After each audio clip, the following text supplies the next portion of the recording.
years, I've been feeling frustrated because as a religious historian, I've become acutely aware of the centrality of compassion in all the major world faiths. In the restraint box, the cows have a direct view on the animals that were just hung and that are still floundering.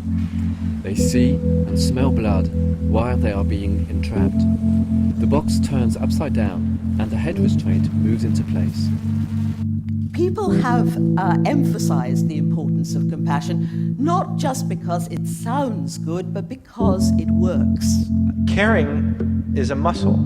The more we use it, the stronger it gets, the better we get at caring. I suspect it's true, although I could never prove it. I suspect it's true that people who are thoughtful about food are also thoughtful about other political issues in ways that people who aren't thoughtful about food might not be.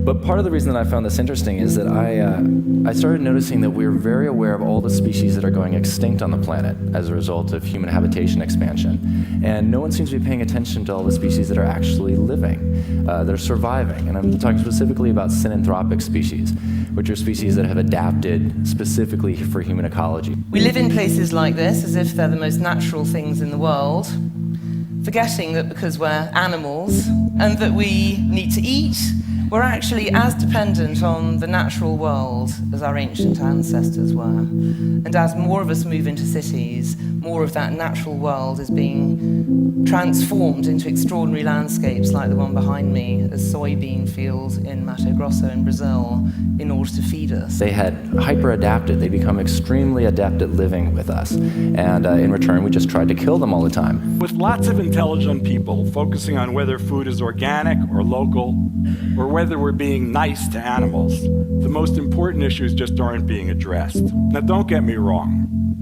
I like animals, and I don't think it's just fine to industrialize their production and to churn them out like they were wrenches. But there's no way to treat animals well when you're killing 10 billion of them a year.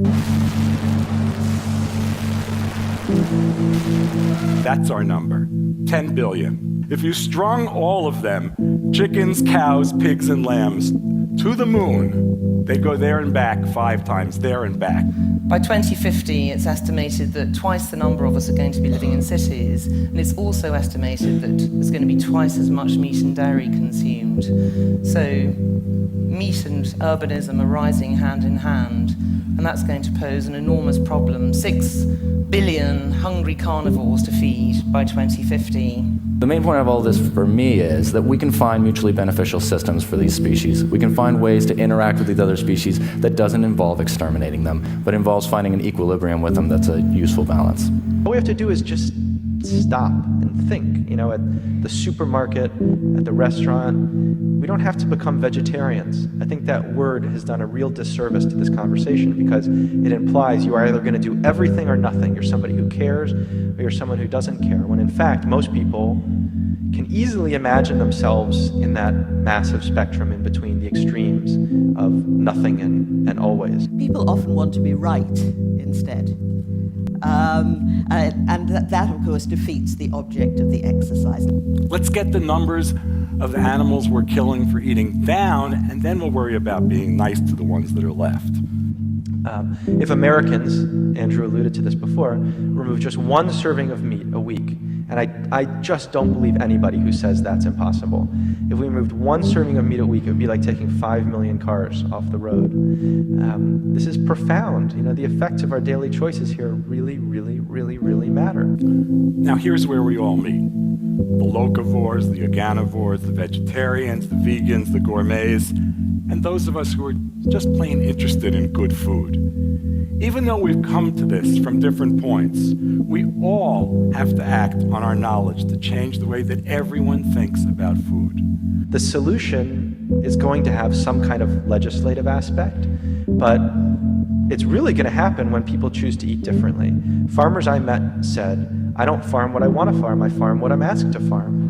When people demand the 49-cent burger, we're going to have an animal agriculture system that reflects that demand. I feel an urgency about this.